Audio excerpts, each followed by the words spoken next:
MinkLife Motivation Live. We're here twice a week, and today we're in season 4. What we're going to be talking today is, are you struggling with juggling with the new schedule of back to school with work responsibilities? So that's what we'll find out today with our amazing guest.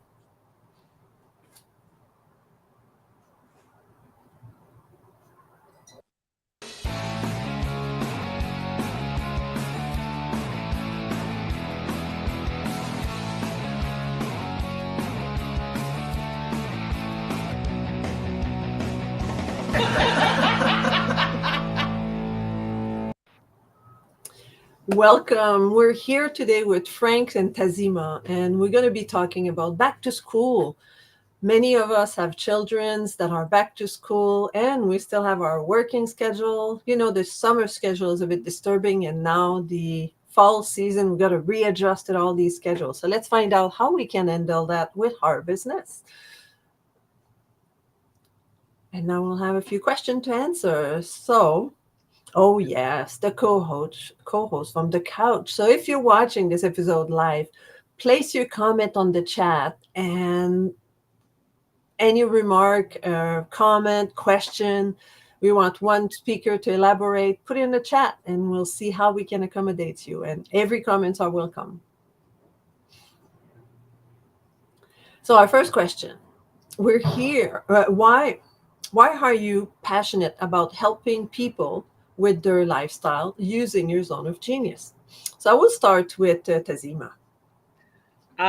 Yes. My zone of genius is talking about sex with people because it is what I have found is that both sex and pleasure are both quite taboo topics, and people tend to avoid them. And because so many people avoid them, they end up having a bunch of questions that go unanswered, sometimes for years at a time. And what I have found in my personal growth journey, as well as what I've created for myself in programs and content, is that once we actually get talking about this, especially for my target market who are high achieving people pleaser women over 35, is that they end up unlocking basically a lot of personal power that wasn't available to them. So it's not just personal power, and we're talking about kind of getting our schedule together. This is the power to say no to other people, so you're not running around doing a bunch of stuff for everybody else, so that you actually end up rising from the bottom of your list to the top of your list. Yeah, that's so important. I keep saying that too, our endless to-do list, and where are we? Right there at the bottom, right? So move that, take care of yourself first, and then things will go so much better. Mm-hmm. So Frank, that's your turn. And the question was, if we can have it on the screen again, that would be useful. Yes, why are you passionate about helping people with their lifestyle using your zone of genius? Well, thank you very much for having me on the show, for starters. I'm passionate about helping people avoid needless suffering, the whole idea of being overwhelmed and stressed that people experience. And I do this by helping people recognize that it's the way their mind processes the situation and assesses it that creates most of the challenges.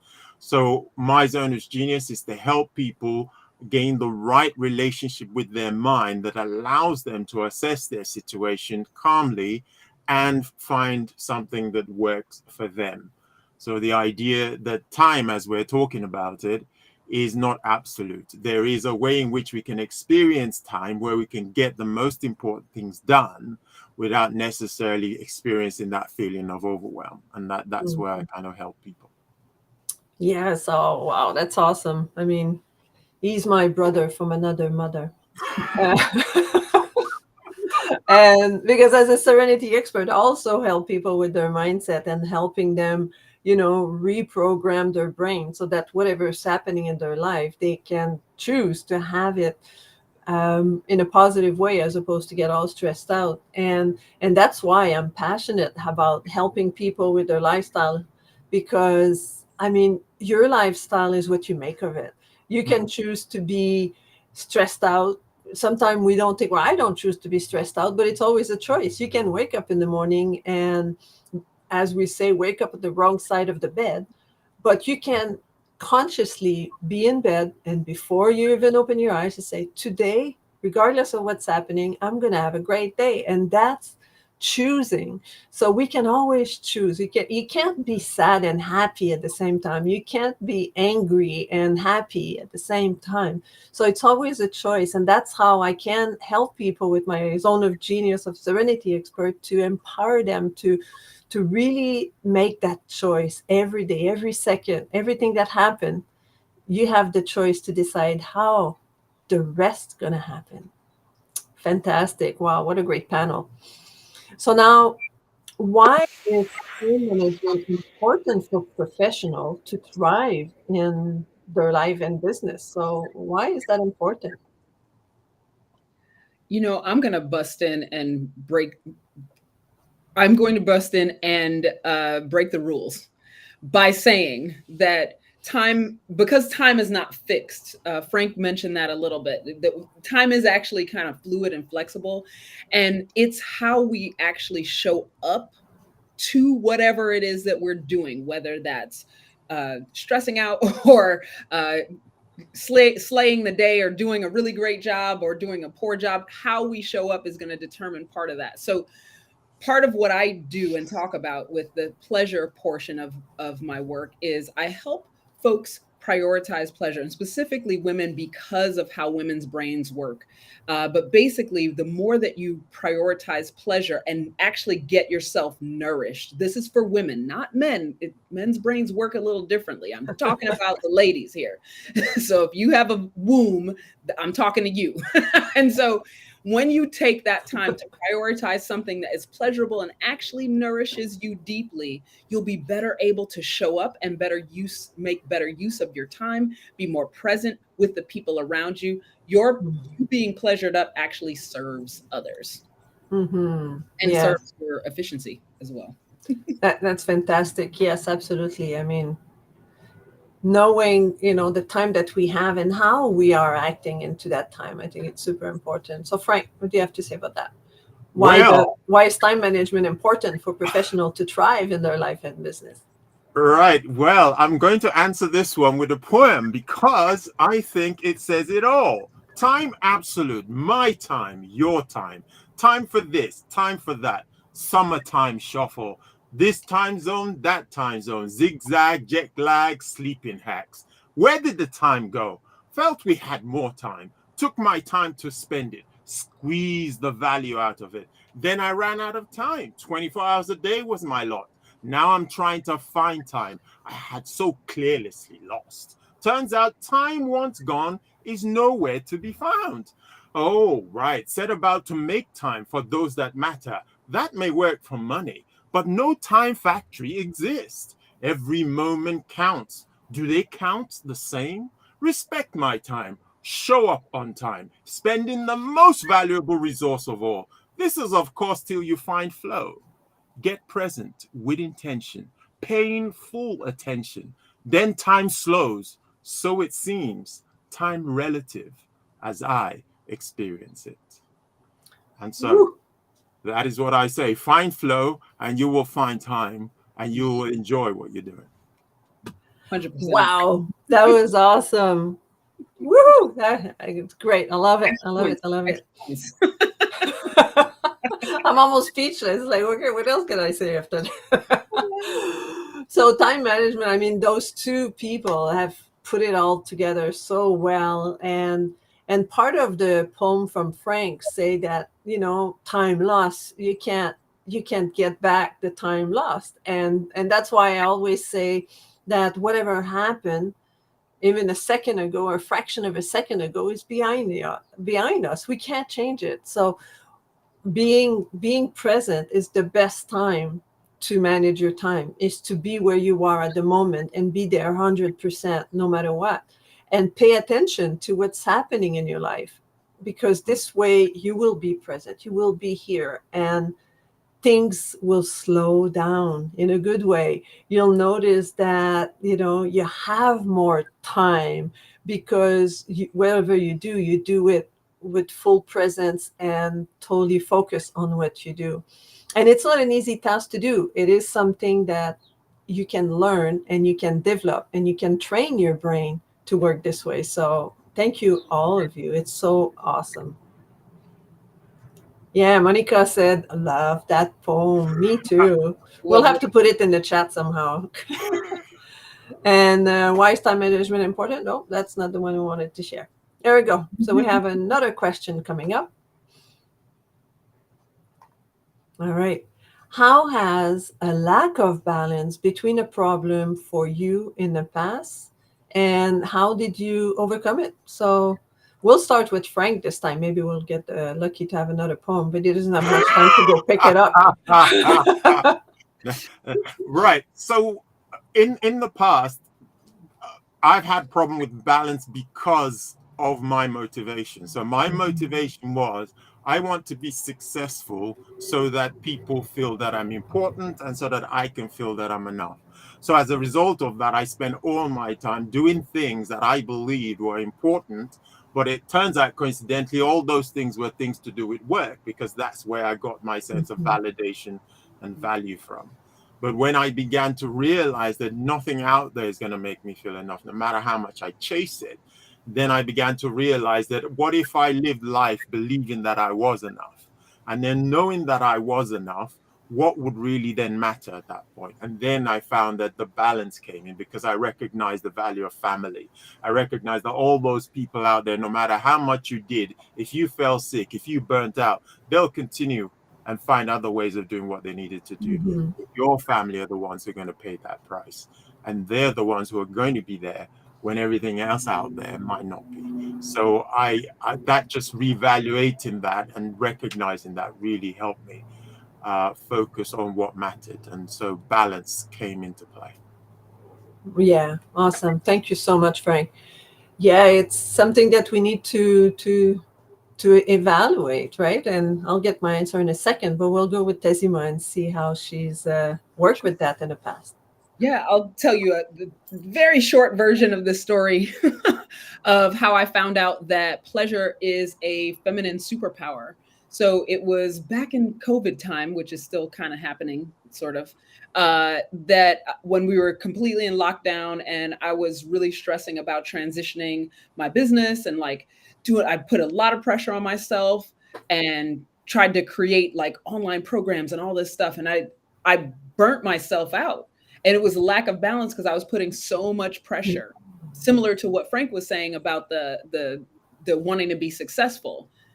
But what I lost in that moment was I was so focused out there that I wasn't paying attention to what I needed. And I kind of broke down and I quit everything. I literally quit my business, which anyone who knows me directly is like, you did what? And so in that quitting, it actually created space. And I started from like sort of a blank slate. And I was like, what can I do that will get me functional? Like, what would make me happy enough so that I could wash the dishes, for example? Happy enough so that I can leave the house. Because it was hard. I was in an emotional distress. It was challenging. Everything that I had been used to went away. Literally, the way that I brought new people into my business went away. And what I found out was that deeply nourishing pleasure, the things that I like to do, the things that actually give me a deep, yummy nourishment, gave me more capacity. It expanded my capacity to do more stuff. And so it wasn't just washing the dishes and leaving the house. It was, oh, now I can take a look at what I want to plan for the next promo that I'm going to do, or invite someone or follow up with them. And so creating that that opportunity for myself really was finding the gift of pleasure. And then I got the bonus note about pleasure, which was that it helps me hold boundaries as well. And so saying no to what wasn't pleasurable to me and what wasn't working for me was a lot easier than I thought it was going to be. It was fascinating, and it's still sort of a magical thing that occurs for women specifically when we prioritize pleasure. Yeah, absolutely. Learning to say no is so instrumental. And we have Yoelan that says, what if I live life as if I were enough? And then she said, that was right on time for me. And that's true. You know, we are enough. All of us, all of you listening, you are enough because you are who you are right now. Can you improve? Yeah, perhaps. We can all improve, but you are enough as you are right now. So that's a big thing that many people always struggle to achieve being enough, right? It's just like just who you are right now. And for me, the lack of balance has been a problem when I moved in Vancouver, British Columbia, 27 years ago now, coming up next month in September, tomorrow. Um, and and when I moved here, I was coming out of a relationship that was without money and all that. So I had lost my identity and I lost my balance. We didn't do anything else but staying at home and don't do anything else. And it was just a relationship that wasn't working so well. And at some point I just decided to go and to move on.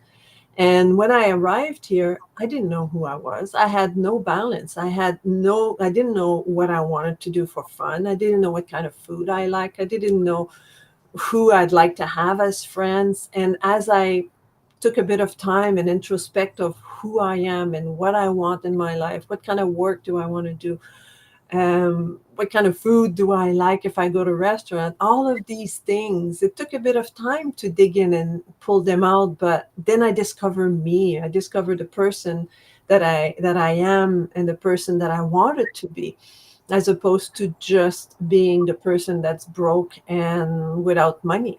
So there was a big shift in my personality. And then I learned to also become 100% responsible for what happened to me at that time. And by taking full responsibilities, I stopped saying it's not my fault.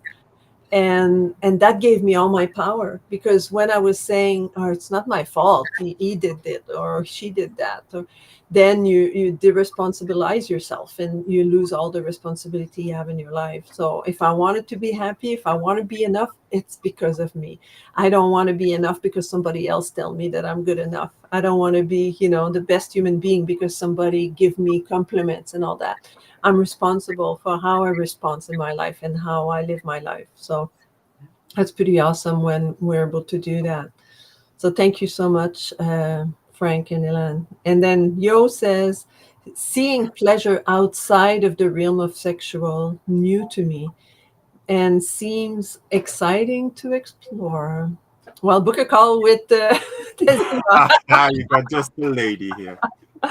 And then Monica say, I only do what I want to do because my resentment is too high of a piece to pay for anyone. Yeah, you don't want to resent situation because you didn't do what you wanted to do, because that just build up. Maybe one time you say, just one time I'll do what they want, but then it builds up, and then the next time, and the next time, and next time, until the volcano explodes. And And then let me just say this here as Absolutely. well, since we're on this point, is that pleasure is the antidote to resentment. It is, but you have to know what brings pleasure to you. Yeah. 5, yeah, you could. I'll get you on my calendar, Yolanda. Thank you. But one thing I did want to say is that specifically about non-sexual pleasures, my practice, I did a pleasure practice, and I encourage my clients to do it. And that pleasure practice is 5 things that I did before that were just for me, that I did before I did other things, before I talked to other people, before I showed up for a meeting, before I did, grocery shopping or whatever. I just did 5 things for myself, small things, or throughout the day if I didn't get them right at the top of the day. And they were all things like looking at the sky, meditating, Yeah. writing in my journal, breathing deeply, moving my body. And that was it. Yeah. And then I show up for my day and I felt fantastic inside of a very non-ideal situation. We have, just like Denise was saying, we have control. We can choose. We get to choose. And Yeah. that's our responsibility too. Yeah, totally. Yeah. So Yeah. And I've got a piece, if you'd indulge me in reading, about absolutely. work, a balance of work, and the fact that work never fails. I went to work. There was work to do. That was the case yesterday too. Just when I thought the end was due, the work grew. I worked hard. Then I worked harder. I worked a lot. Then I worked some more in the misguided hope that work will all be done. Someone just creates more. I once had a life outside of work. That was before I gave it up to finish the work, the all consuming work that has no end. There is a life I left behind. That is a life that has an end. Lived with those who may not be there when I discover there's too much work at the end of life. On my tombstone, what will be said? Here lived the one who took on work and lost the fight like all those who tried before. My only remorse? I did not realize sooner. Fit in the work that leaves me room to live the life I won't regret. Bravo. Oh, wow, that was awesome. That's absolutely true. I again, speechless. Okay, next question. That's crazy, amazing. I definitely need to book a call with this man too. Now we have, why should you ask for help when you are trying to improve your time management? And we'll start with Frank. Great. That's a great question. Right. You should ask for help because by the time you're struggling with time management, you must have tried so many things already. And if it's still not working, it means that there's something deeper that is at play. And that's what someone else can help you do, is to dig deeper to say, why is what looks so obvious becoming so difficult? And so the idea is the good chance that if we dig deep enough, we will find some sort of incongruence between what you say you want to do and what you end up doing. And when we can work out what that is and we can bring them back into alignment, then you'll find out that time management looks after itself. Awesome. What about you, Tazima? Who should you ask for help when you're trying to improve your time management? Yeah. So one, don't ask people who are late or don't care. They're not going to help you. I say that in jest, but there are time management professionals. There are also, you can also ask busy people. You can also ask yourself. Like the thing about time management that we sort of try to put on ourselves is that someone else's methods are going to work for us. That's not necessarily true. People who espouse their time management success are talking about methods that worked for them. So specifically with folks who are neurodivergent, which many people are discovering they are, certain ways of being will actually backfire for them. That's why I really encourage people to check in with what's going on for you. What is it for you that works? And then notice what time of day works for me, what to do certain tasks. And then if there's someone who can support you around those, that would be definitely the person to ask. Also, I encourage you to look for people who are moving in the same direction as you are, who have similar goals, a similar drive, are working on something similar. So for people who are entrepreneurs, I don't recommend that they take advice from people who have jobs and vice versa, because entrepreneurs are total rule breakers. Don't talk to us about what you should do at your job. We're going to be like, Well, have you got one of those? Exactly. That's the problem. It's not time management. That's awesome. That's great advice. So Yolanda, I think it's really funny, and I think so too. So, and also just to sum up on also what Tazima said, like ask people that are doing what you're doing, but also people that are a little bit above you, right? People you admire, people you strive to be like, and ask them, how do you do it? I want to improve myself and become better at time management. So if you see someone that's always on the dot and always, big schedule, but always not stressed out and always there and always present, like, how do you do that? And a lot of time these people, they would be open to have a conversation with you and all that. And one thing Monica said, ask your calendar. Yeah, absolutely. But I was going to get, you read my mind, I was going to talk about the calendar, because too often, and she said also, fact, you have to create on your rhythms. But one thing about calendar is, you have, like, some people have like Google Calendar or Outlook Calendar or whatever else is out there. But there's also people that have paper calendar, right? Like every year they buy their calendar. And I don't know how many of those I went through. And the tool has to support you too. It has to work for how you work. And there's time where I bought a calendar and I was like, ew, that, even if you look online, you look at what it looked like, but sometimes it doesn't work for you. So maybe asking other people that do use different type of calendars and how they work for you. How do you manage your time with those calendars? Does it work? What's best? What's the downside? And then they can help you also to have a better time management. So that could work out this way. Hold on, water time. All right, what's our next question? We're coming up to an end. What's the one tip for calibrating your life by focusing on your lifestyle? So we'll start with Tazima this time. Yeah. So my one tip is to, first of all, figure out what things really deeply nourish you.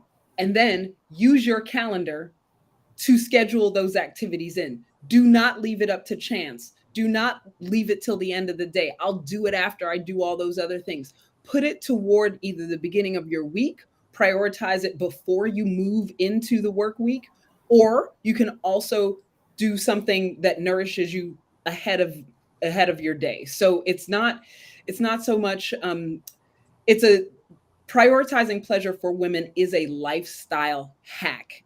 I hate that word. I hate that word, but it's accurate. We can hack our lives so that we can create something different and something new. I promise you, if you start out your day by doing things that you enjoy, even if it means waking up a little bit earlier before the kids or before things start, take that time and Mm-hmm. do those things. And as you do those things, you'll see how differently you show up, and your whole day, your whole world looks differently.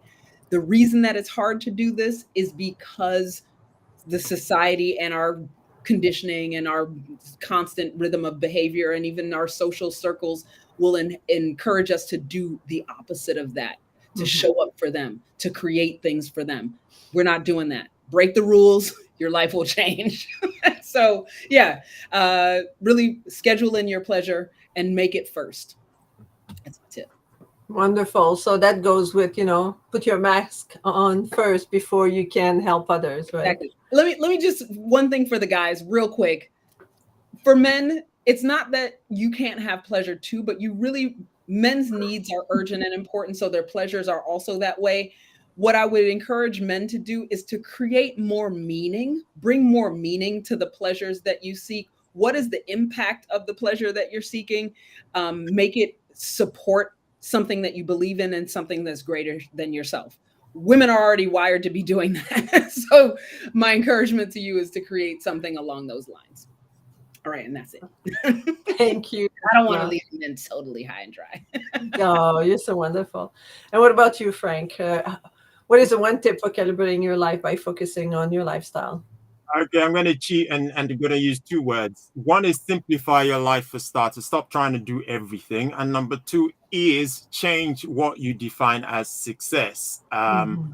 Because if you can tick off things in your days that you've done that is considered a success, then you will be motivated to do more and to do more of those things that you identify as success. And I'm going to define success for you by this very quick piece. Success is experiencing discomfort because you have touched a reality.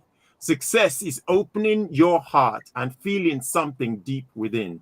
Success is being more aware of what is good and what could be better. Success is aspiring to be better, more accurately informed by experience. Success is a decision to work on you and model a better way of being. Success is a process, not an end state.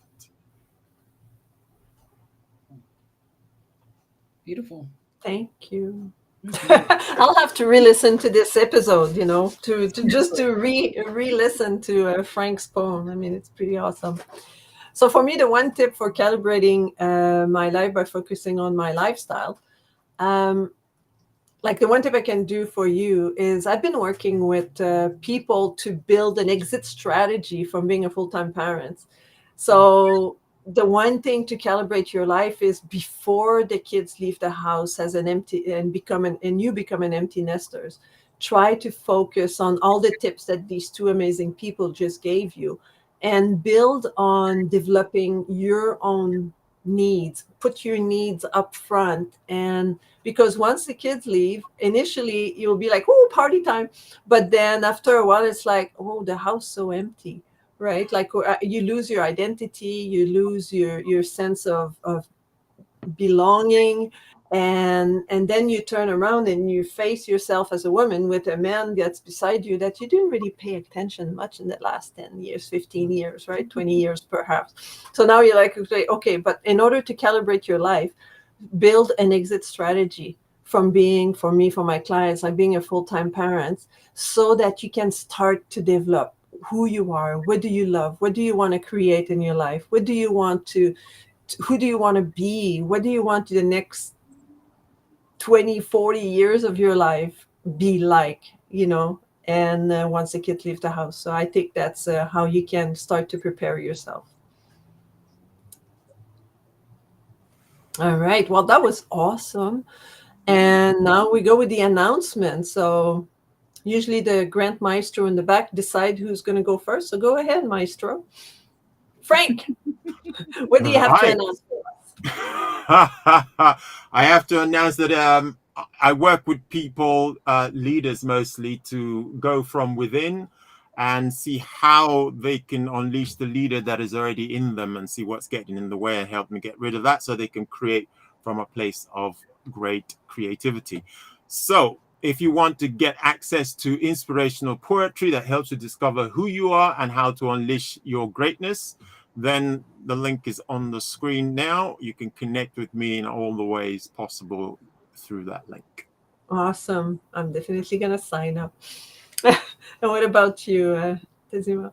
So I am all about the pleasure. And so please, there is a complimentary sex ed refresh starter pack. Inside of this starter pack, it's a little sort of a set of items that will help you to get started. Inside of that is a pleasure cup exercise, and that will actually help you get started with prioritizing pleasure.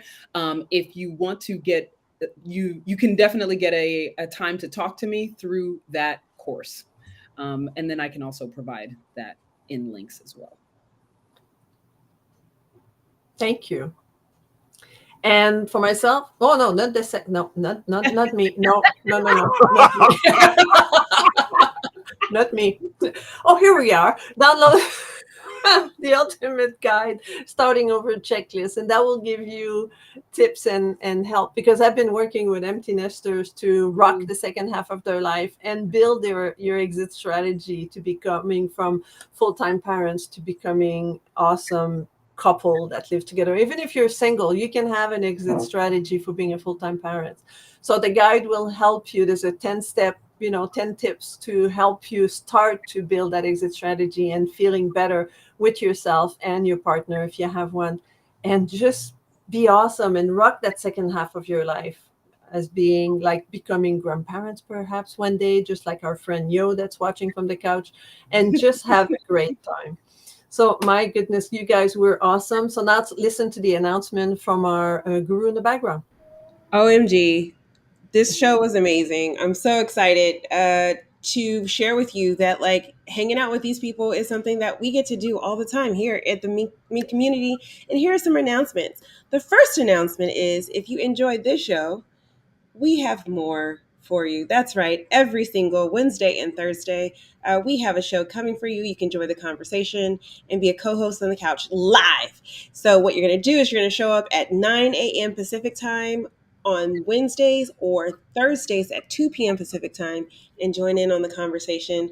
If you got guts and you're like Frank, you're like, I want to put my flows on the screen. That's right. You can actually be on the show by going to MinkLife Motivation Live, minklifemotivation.com/live, and be on the show there.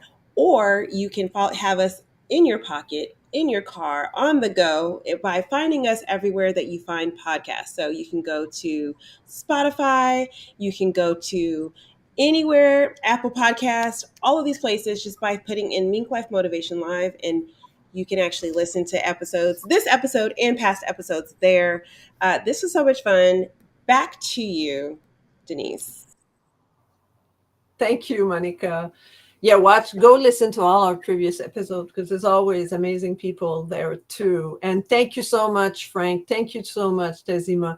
It was such a pleasure to discover you and to know more about you. And congratulations. It Thank was you great for to having have us. you. It's been a Thank pleasure. you for having me. Absolutely.